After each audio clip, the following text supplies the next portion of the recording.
Shall we get started? Now tell me.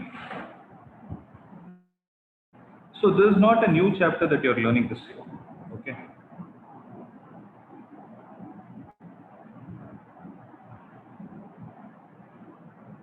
One minute.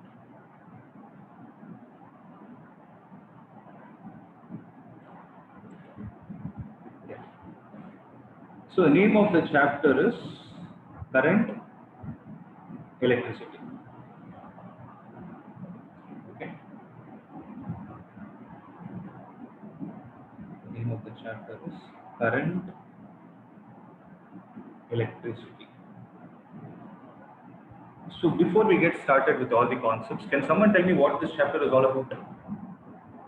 Can someone try to tell me what this chapter is all about? Sorry? Moving charges. So here basically generally when we speak about electricity, right? So electricity means the charges come to our mind. Frictional electricity, static electricity, all these things are related to charges.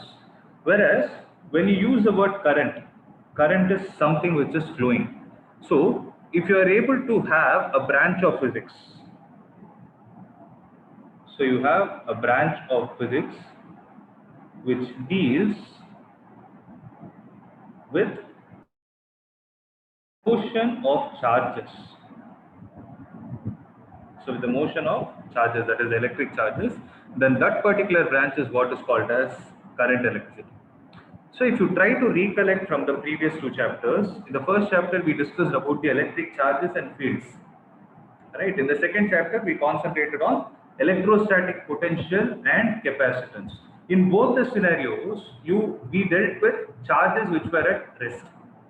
Whereas in this chapter, we are going to put the charges in motion. That is, I cannot say random motion, rather, you're going to put the charges in an aligned manner. Okay, if you're able to achieve that kind of a process and you make the charges move in an aligned manner or in a streamlined flow, that branch of physics is what we call it as current electricity. Okay, so let's get started. So, let's try to understand what are all the terms that we are going to learn in this chapter. Okay, so first is the introduction. I've already given you the basic introduction, right? So the first term related to this chapter is you need to know what is an electric current. Okay, so how to define this electric current? Can someone define it?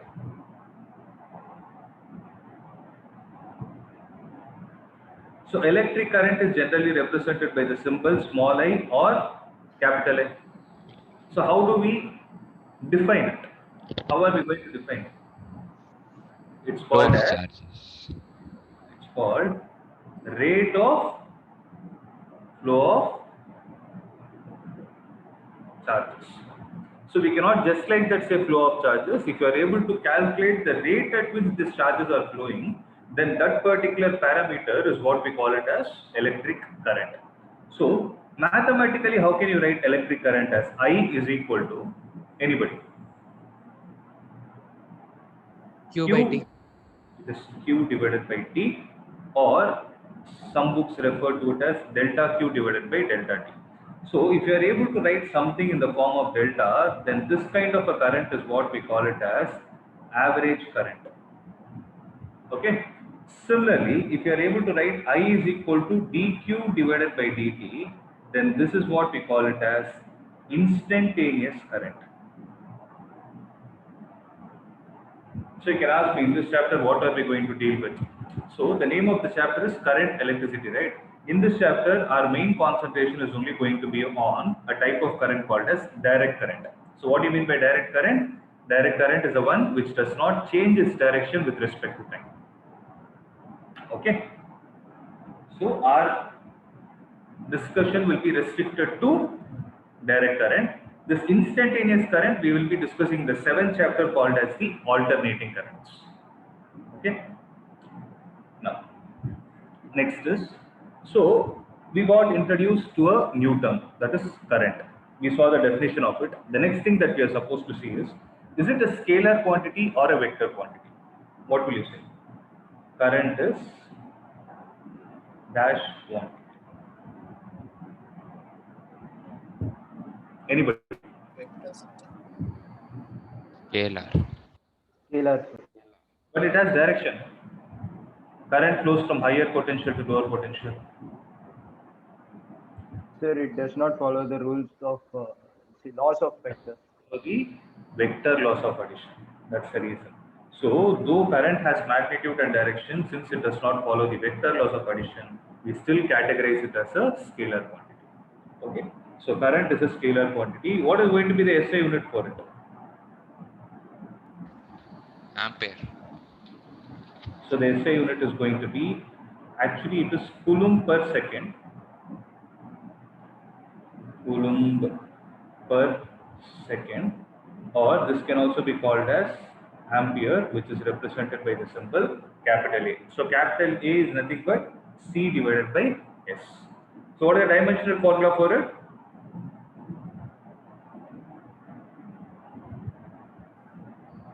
It's nothing but A only, because ampere is a electric current is a part of the 7 fundamental quantities, right? So the dimensional formula is also going to be A. I hope I'm clear till this point. Next is, obviously you need to know what is potential difference. By now you know what is potential difference. Still I will just repeat it. So how do you define potential difference as? It is the amount of work done to move a charge from amount of work done. Can I write it as amount of work done per unit charge? The simplest definition that I can give. So the potential difference is given as W divided by Q naught or U divided by Q naught. So if you know the potential energy, then the potential energy divided by the test charge magnitude is what is going to give you the potential difference. Okay, next. So what type of materials have the tendency to allow current to flow through them? Obviously, Conductors. obviously conductors, right? So in this chapter, our main context is again going to be only about conductors. In the previous chapter, if you see, we discussed something called as dielectrics, which are nothing but insulators. But there, the application of insulators is different, and here it is going to be something different, right? There we needed an insulator. Here we need a conductor. So what are conductors? Basically, materials which allow charge to flow through them. Charge to flow through them. So after this, we need to revisit these conductors on an atomic level, in the sense how exactly conductors are able to allow the current to flow through them. That's the next important question that we need to answer. Can someone tell me? So what is present inside a conductor? Conductors consist of, what are the charge carriers? What is actually flowing within a conductor?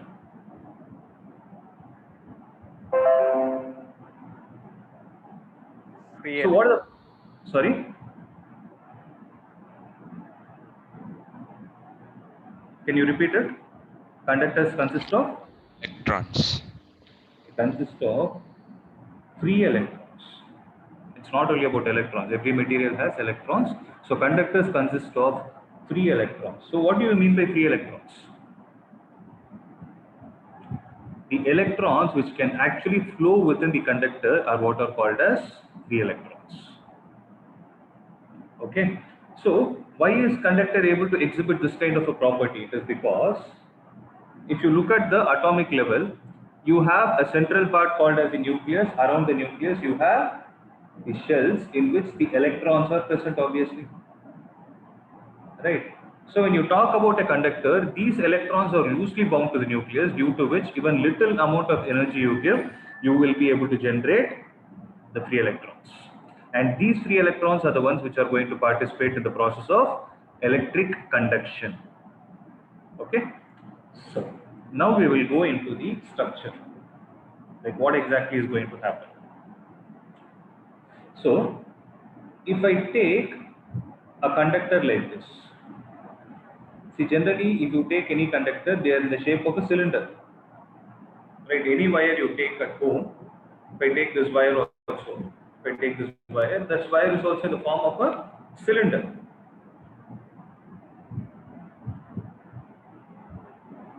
Right? Just a minute. So inside this conductor, what are present? You have the free electrons that are present. Now comes an important question. How are these free electrons within the conductor when nothing is supplied to it? I don't give any input to the ends of the conductor. How do you think the free electrons are present inside? Are they going to be at rest or will they have some kind of a motion? They'll have some kind of motion, sir. Motion will they have?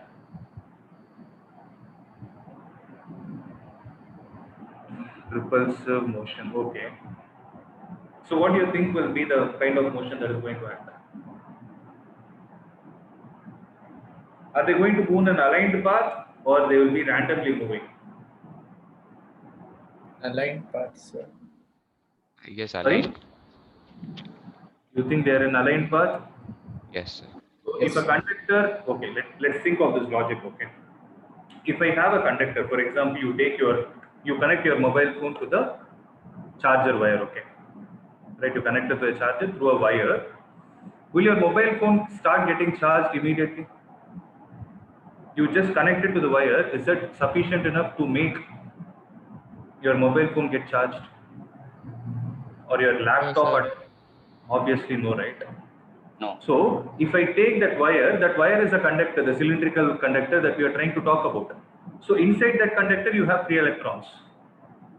So if those free electrons are able to achieve the aligned kind of a motion instantly itself, then we don't need any external support to supply these electrons to the charger. They will automatically get charged.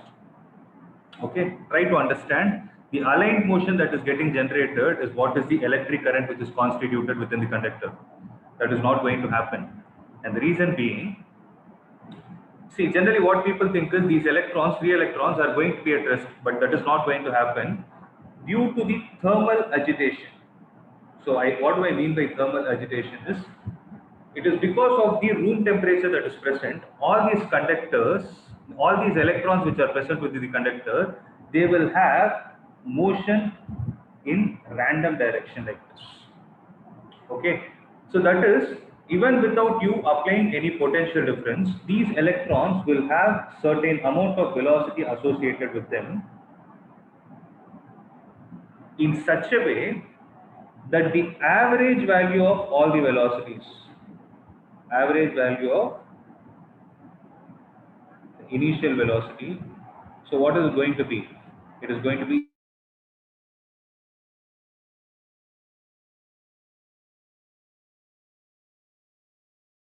capital N is the number of electrons. This value will be 0. Okay, so this kind of a motion we can also call it as Brownian momentum. So they have random motion of all these electrons in such a way that the random motion of these electrons in such a way that the average value of all these velocities put together is 0.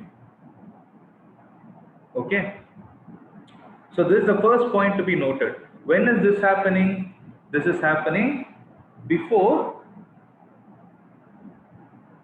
connecting the potential source. Guys, am I clear? This is a very, very important point to be noted. From here only all the derivations will start. Clear with this? Now, Yes, So sir. could you Yes, repeat sir. it again, sir? which one? Which point should I repeat? Uh, So did you the understand? average value. Yeah. Did you understand thermal agitation? Yes, sir. So you take a conductor at the room temperature itself, what will happen is the free electrons which are present inside the conductor will have random motion. So due to that random motion, since they have motion, they are going to have velocities associated with them, which I will call it as u1, u2, so on till un. Okay, if I add up all these values in the vector form and take the average of it, because here you are dealing on a microscopic level, correct? So when you're dealing on a microscopic level, what is going to happen is, it is not practically possible for me to define the velocity of individual particles. Rather, it is easy for us to find the average value of all these. So when you find the average of all this, initially itself what will happen is the average value will be 0, but individually the electrons are going to be in motion. Does it make Okay, sense? sir. Yeah. Yes, sir. Got it, sir. Got it? Yeah. Now what is supposed to happen is, when can I say current is constituted in a conductor? So current is nothing but basically, if I look at the basic definition of it, it tells me that rate of flow of charges. So within a conductor, what charges have the tendency or what charges have the feasibility to move? The free They're electrons. all electrons, right? Because you cannot bring out positive charges. Protons are stuck within the nucleus. So what happens to these electrons is, initially, since they are having random motion, to make it an aligned path, what we are supposed to do, we need to connect it to an external source, so that the external source will do some work on these electrons and put those electrons in an aligned manner. As a result of which, what are you going to obtain? As a result of which, you will be able to obtain the necessary current that you need. That's what in your lower grade you would have learned, something like Ohm's law. In the name of Ohm's law, when you connect a potential source, the current is going to flow within the conductor, where these two parameters are directly proportional to each other. Right? So here what I'm going to do is, when, guys, I hope you all are making note. There's a concept, okay? At the end, I'm going to introduce a term. All I'm doing is the derivation for that term. I'll introduce it at the end. Okay? So when potential source is connected, what will happen, guys? Let's think of it logically, no?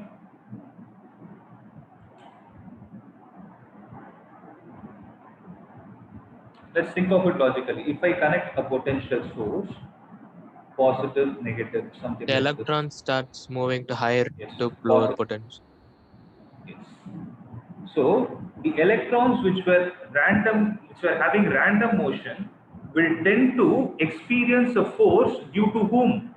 Due to an external electric field within the conductor. Never forget this, okay? Never forget this. In your lower grades, nobody told you about electric field. Since now you know what is electric field, everything will revolve around this only, because electric field and potential are very well connected terms. Okay, these two are the terms which are going to describe the nature of the source. Please have this in your mind. What is the relation? You guys remember? E is equal to minus dV divided by dr. Never forget this expression, okay? Are you guys convinced with that there is going to be an electric field inside the conductor? Yes, sir. So electric field direction is from positive to the negative terminal, right? And can I logically say, instead of speaking about this attraction and repulsion, can I say that the electrons will start experiencing a force in the direction opposite to the electric field? Correct, Adam? So electrons will start moving in this direction. So this is where the important concept comes. This is where an important concept, and Newton's law plays an important role. Listen to this carefully. Let's try to recollect Newton's law. What did Newton say? What is the first law that Newton told? It is a law of inertia. So every object continues to be in the state of rest Rest or uniform motion. or uniform motion. Many people miss that word. What do you mean by uniform motion? Uniform motion means Motion in a straight line. need not be motion. Covering equal distance in equal amount of time. Circular motion also can be uniform. Uniform circular motion இருக்குல்ல அப்படி இல்ல, something which has a constant velocity. So yeah, you can observe, you can interpret this statement which I told in two ways. When I say constant velocity, what can I say about the acceleration? Acceleration is 0. Will be zero. I hope that makes sense. Now listen to this carefully. So Newton told that any particle is going to be at rest. When I say at rest, velocity is 0 and acceleration is 0. Or uniform motion, acceleration is 0. So what is common in both? Acceleration is zero. He is mainly concentrating on the term acceleration, unless and until an external force is applied on it. Correct? when external force is going to come into picture. Here, who is the external source which is creating the force on the electrons? Electric field. It is the electric field. So due to this electric field, can I say each electron will experience a force small e into capital E? Correct? I didn't put a minus sign because I have already taken the arrow mark into consideration. I told you already, whenever you're dealing with vector quantities, arrow mark will take care of the sign. I hope it makes sense. Correct? Now, Yes, sir. each electron is going to have a mass n associated with it. So let's connect the dots again. Let me draw a block diagram. Potential source. See, block diagram is nothing but the flow chart. Okay. I hope everybody knows what a flow chart is. So potential source is creating electric field. Correct? This electric field is creating force on electrons. And we know the fact that any particle which experiences an unbalanced force will accelerate. Correct? Due to which there is going to be acceleration taking place. Of whom? Who is going to accelerate here? It is the electrons. Now comes an important question. What is the value of acceleration it is going to experience?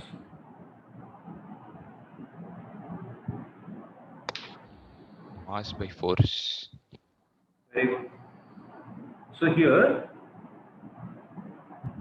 for acceleration, can I write it like this down? Electrostatic force should be equal to mass into acceleration. When I say the electrostatic force, it is the unbalanced force that is making the charges to accelerate. What is the electrostatic force? Small e into capital E is equal to m into A, which implies A is equal to E into capital E divided by m. A small correction to be done here is I need to put an arrow mark on top of it.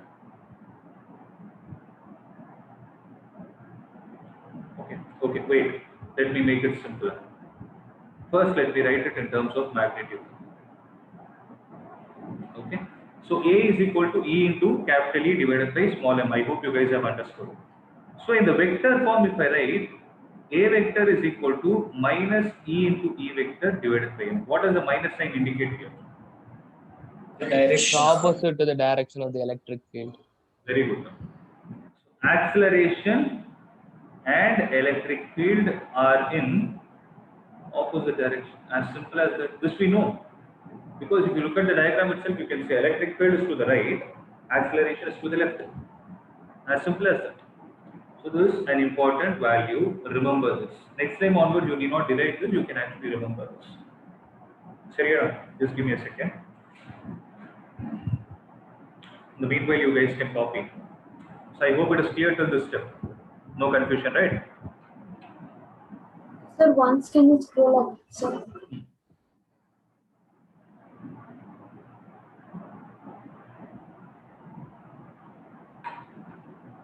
Yes, sir, thank you. One more point to be added in the diagram. Let's say the potential difference is B. Sarya? E is C. No. E is the charge of the electron. M is the mass of electron. Small e is charge of electron. Capital E is the magnitude of electric field, or I can say electric field intensity. And small m is the mass of electron. Right? Now comes an important question. Let's try to connect the dots. Initially, before the potential source was connected, the particles had an initial velocity of u1. I'm talking about the first particle. Due to force, the particles started accelerating. So what is the basic meaning of acceleration? Acceleration is nothing but change in velocity taking place with respect to time. Correct?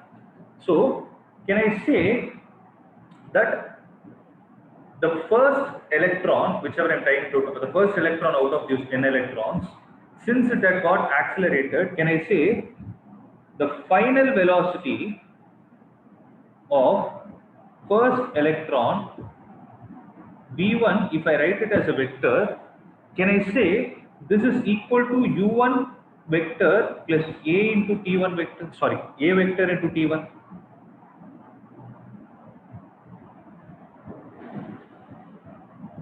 The reason I wrote t1 here is because initially, let's say u1 is 5 meter per second now.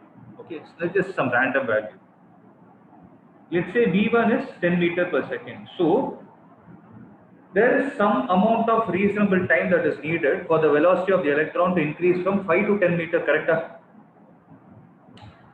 When this is happening, one parameter should be constant. What is it? Acceleration. Acceleration should be constant, or else I would have not been able to apply this equation. Okay, anyways, if I have to convince you, why do you think I'm saying acceleration is constant? Look at the mathematical expression and tell me, no?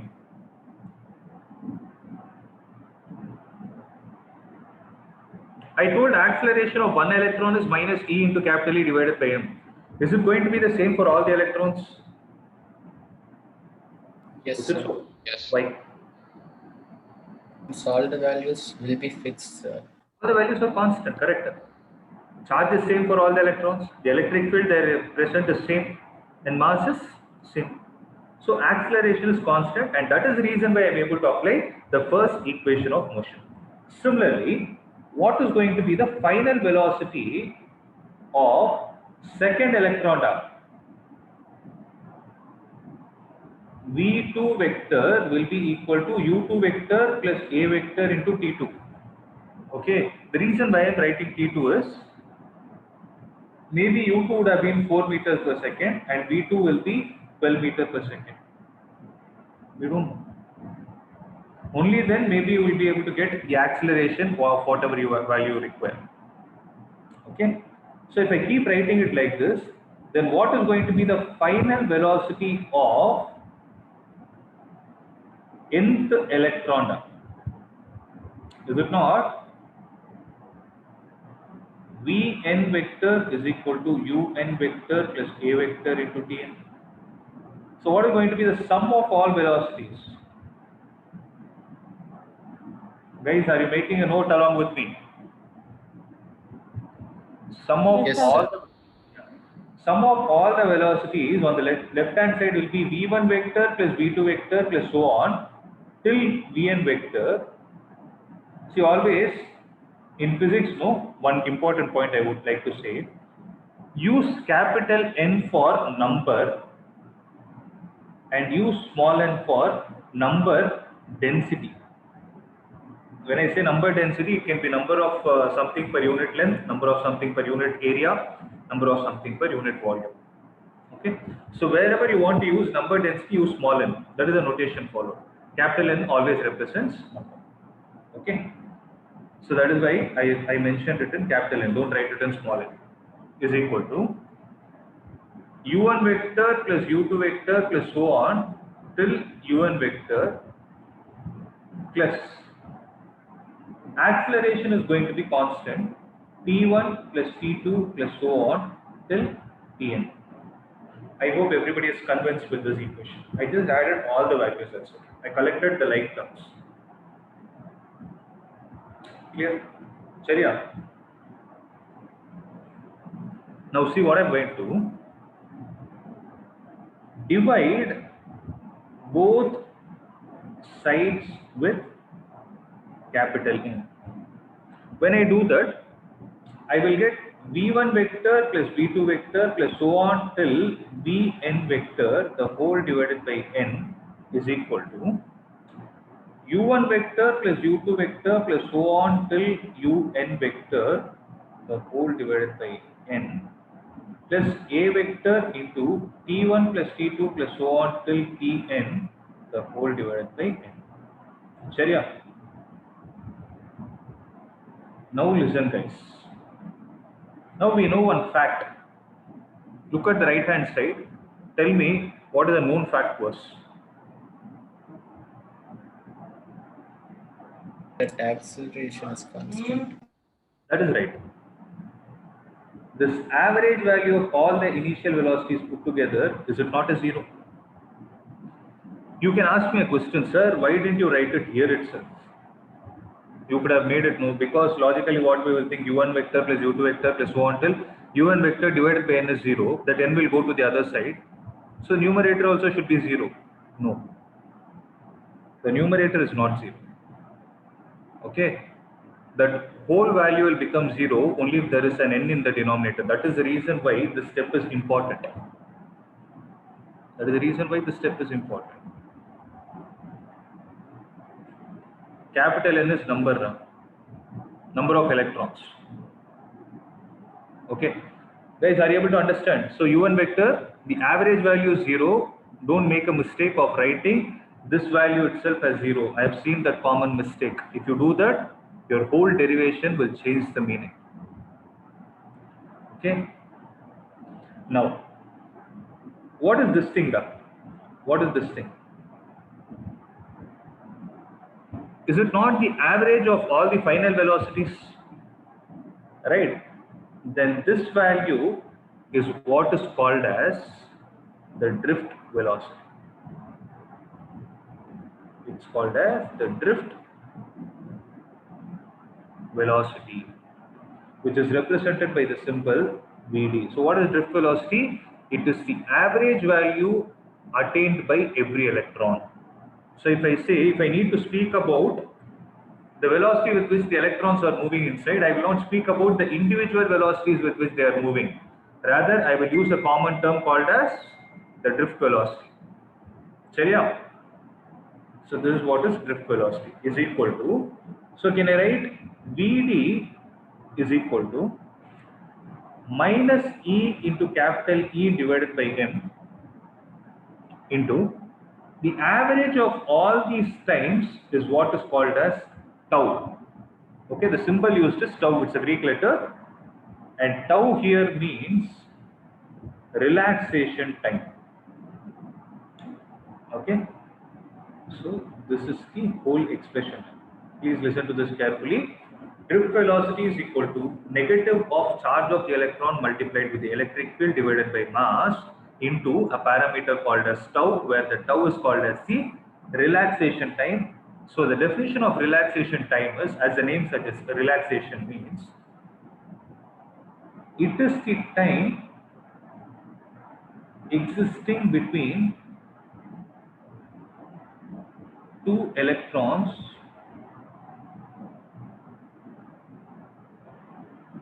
existing between successive collisions of two electrons.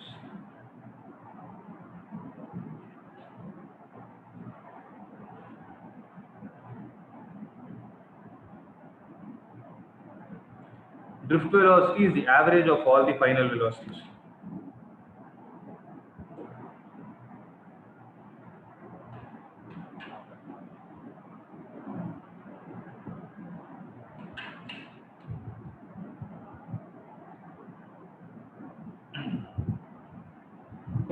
Okay, so drift velocity is equal to minus E into capital E divided by M into tau. So I have a doubt. You are writing A vector as minus E into capital E by M. Won't it be E capital E vector? Won't capital E? Vector. Your voice is breaking. I'm not sure. I think I have an issue my side. Most of your voices are breaking. Can you repeat the question again? I'm sorry. E is the electric field. Okay. What were you asking? Sir, isn't it supposed to be E vector? Yeah. Capital E vector. Yes, sir. So Vd vector is equal to minus E into capital E vector divided by M into tau. So when you write it in terms of magnitude, you can write it like this: Vd is equal to E into capital E divided by M into tau.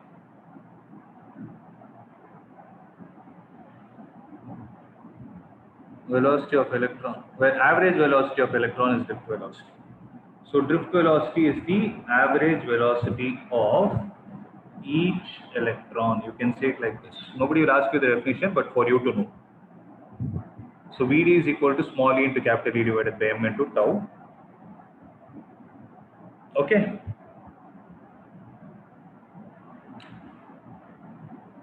So put it as very, very important point. All our successive derivations are going to start from this concept only. So that's what is given. Explain about drift velocity and derive a mathematical expression for the same. Okay. So drift velocity is nothing but the average velocity of each electron, and the expression for it is given as minus small e into capital E divided by m into tau. So with the hope that everyone is clear, I'm proceeding to the next concept. Shall I proceed? Yes. Okay. So listen. This one is there.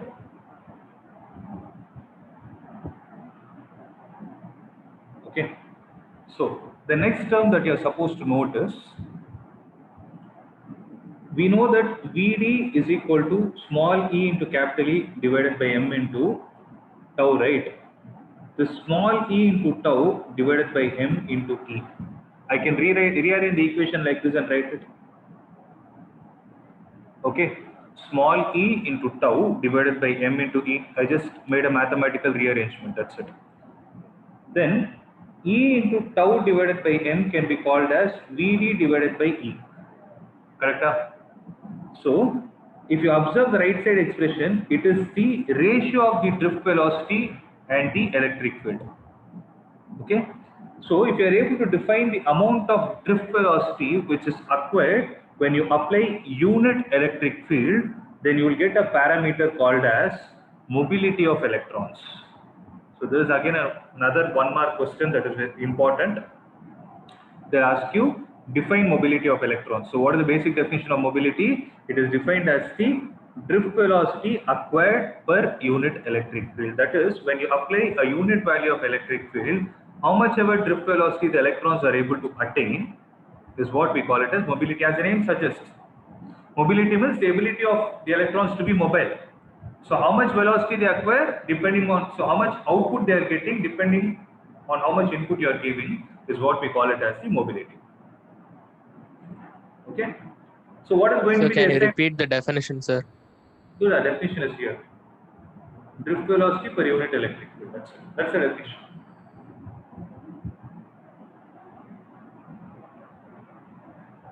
Sharia.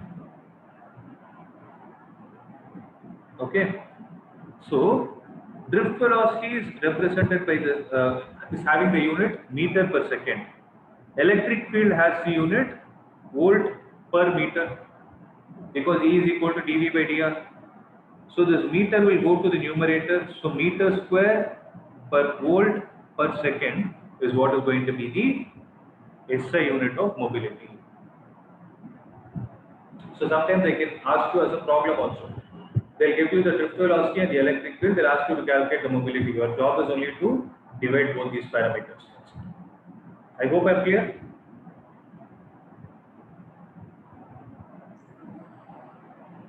Am I clear, guys? Yes. Yes, Sir, sir. can you repeat, sir, this one? Sir, the velocity gets multiplied with, gets multiplied with the second, no, sir? Velocity, wait, I'll write it again.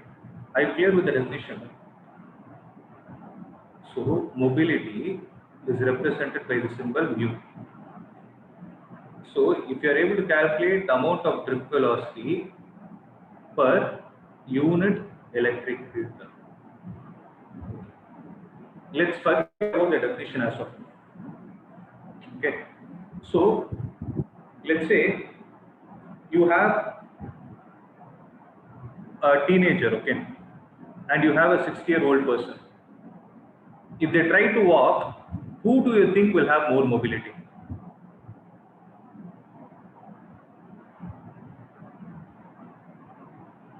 Who do you think is going to have more mobility?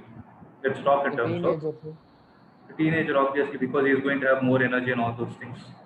So how are you able to define the mobility in that case? On what characteristic are you able to define it? I know it's a hypothetical situation. There might be a 60-year-old person who is strong enough, who can be faster than a teenager also. But as of now, we'll go with the general case, okay? You have a healthy teenager and a weak 60-year-old person. So Can obviously take you're longer defining steps, mobility based on the speed with which they walk. Right? Yes, sir. The speed with which they walk is dependent on whom, on the energy they have.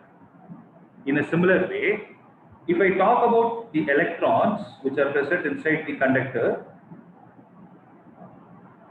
who is responsible for these electrons to obtain the drift velocity?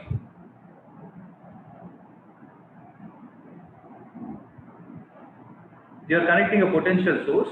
Due to the potential source, you have an electric field, correct? Accepted. Due to which they obtain a drift velocity. Now let's think in this term. So drift velocity means it is something related to the extent to which the particles can move. And who is making it happen? It is the electric field. So the amount of output, that is the drift velocity, you are able to obtain per unit input that you give. Now I hope this makes sense. The amount Yes, of sir. output you are able to obtain when you give an input, it is something like efficiency, right? This is what we call it as mobility. But since we already have a mathematical expression for VD, let me substitute it here. Small e into capital E divided by M divided by E into tau. Okay. Then mu can be called as E into tau divided by M. I did the reverse analysis. That's it. So this is what we call it as mobility. Now, the basic thing that we need to understand is SI unit. So what is SI unit in here? Meter per second divided by electric field is volt per meter. Meter goes to the top. So meter square divided by volt by second, or you can write as volt second.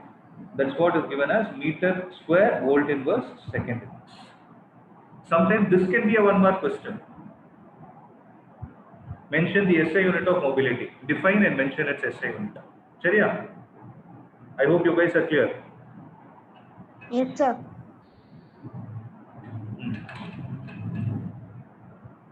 Now I'll go to the next concept. I'm going to find a relation between, or I'm going to find the value of current in a conductor. Because what are all the parameters that we need to analyze as the chapter progresses? You need different parameters to analyze the motion of these electrons. So we have actually started with the basic of a conductor. Conductor has 3 electrons. To make those 3 electrons move in an aligned path, we connected a potential source, due to which we had electric field, and due to that electric field, the drift velocity got generated. Due to this drift velocity, can I now say that current is constituted in this conductor? Right, that's what our achievement is, right? So we told current is constituted within the conductor only if there is an aligned motion.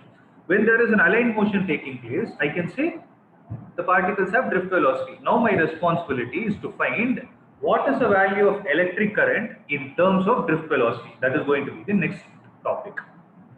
So write down the heading, relation between electric current. Guys, are you able to understand? It's like a story only.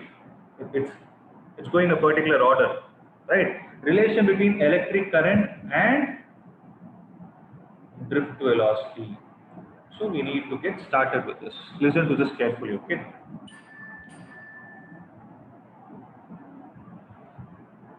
Now let's take a conductor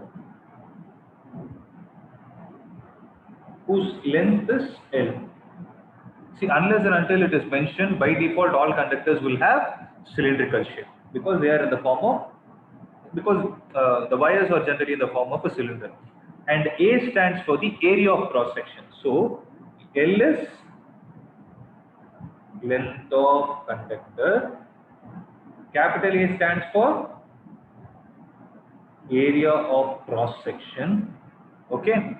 Let capital N be number of electrons. I already told you capital N is used for number of electrons. Then small n is the number of electrons per unit volume. Cylinder is a 3-dimensional shape, so it has a volume associated with it. Or I can say capital N divided by V. I'm putting a V like this because you should not get confused with potential difference. So capital N divided by, what is V down? Don't say pi r square h. Here the area of cross section is given and length is given. So can I write it as A into L? Purida. So small n is nothing but capital N divided by A into L. Let's take it as the first equation. Any doubt till this step? Sir, what is the use of differentiating the electrons as capital N and small n, sir? How will we constitute? I didn't get your question. How will we? Sir, why are we differentiating the number of electrons as capital N and small n, sir? I didn't differentiate. See, capital N is always number of electrons. It is a number, that's it. Small n is number of electrons per unit volume. See, it is I didn't differentiate it. This is a universal notation that is followed. If you want, you can reverse and also write it. No harm in it, but you need to clearly mention it. Okay, sir. Okay. So generally, if you read a textbook, this is how the notations are given. So I can actually take the reverse also, but you will get confused between both. Okay, that is why I am following a general notation. Not only here, in other chapters also, small n is only used for number density. Sharia? I'm proceeding. So what is our job in this derivation? We need to find the relation between current and drift velocity. So what is the basic definition of current, or mathematical definition of current? I is equal to Q divided by T. Correct? But let's revisit the concept of the basic properties of charge. So in this conductor, how many electrons are there? In this conductor, how many capital N number of electrons are there? So what is going to be the total charge that is present inside this conductor? Can I write it as capital N into E? Sharia. Why did I write it? Because it is based on quantization of charge. Sharia. Ne divided by T. I hope it makes sense. Right? Next. Certain questions we need to put and answer them. That will give you the derivation. So, let's say I connected a positive source here and a negative source here. The electrons are here and each electron is moving with the speed of how much value? Sir, should plus or minus? No need of minus. No need of minus. So here I am not trying to represent them as a vector quantity. So no need of minus. Listen. So when can I say current is constituted? If the electron which has started at the right extreme is able to reach the left extreme. So if the electron has started at the right extreme and it has reached at the left extreme, then I can say current is flowing in this circuit. Okay, it's not like the electron starts and stops. No. They should be in a continuous loop, only then you can say that the current is flowing in it. Sharia. So what is the time taken by the electron to reach negative end of the battery to the positive end? Who can tell me? It's a very, very simple thing. Time is equal to distance by speed. What is the distance it needs to travel to move from right extreme to left extreme? L. It's there in the diagram. L. Guys, are you with me? How much distance is it supposed to travel? L. L, sir. It's that simple. L divided by, what is the average speed of each electron? Is it not VD? BD. Let me call this as third. From 2 and 3, what can I say? I is equal to capital N into E divided by, in the place of T, can I write, the place of T, can I write it as L divided by VD?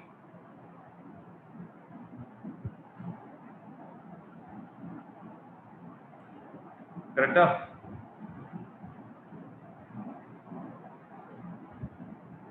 So capital N into E into Vd divided by L is one of the expressions for current.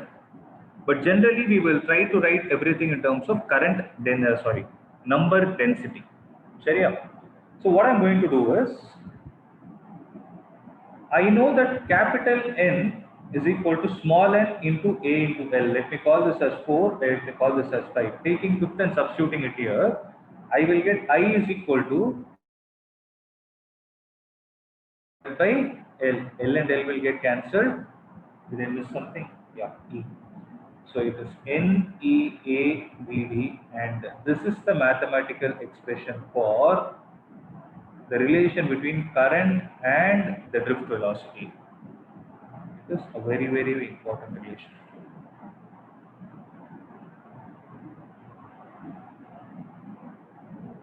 No, negative doesn't have higher potential. Negative end obviously has lower potential. Huh? So I is equal to NEA VD. Okay. And an important conclusion here is current direction is considered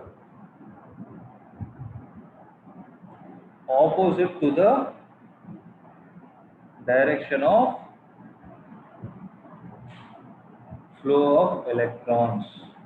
So electrons move from lower to higher potential, current moves in the direction opposite to that of electrons. That is the reason why I keep saying current always moves from higher to lower potential. Sharia?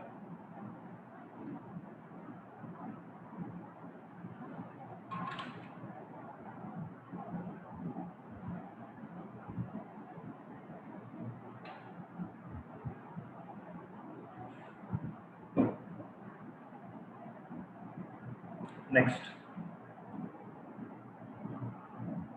rearranging the above equation, we will get I is equal to NEAVD, right? Bring A to the other side. I divided by A is equal to NE into V. This I divided by A is what we call it as current density.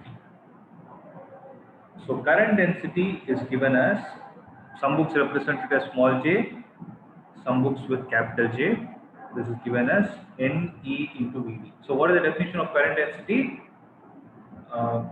The definition is going to be the amount of current flowing per unit area. The mathematical expression is going to be NE into VD.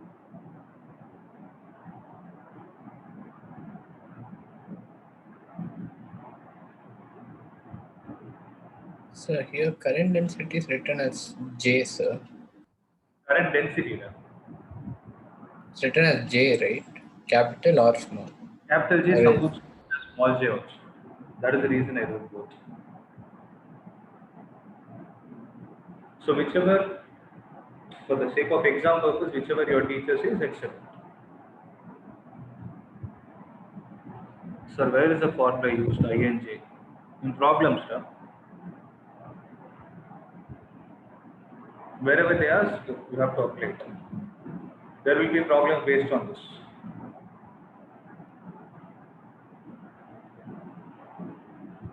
Okay.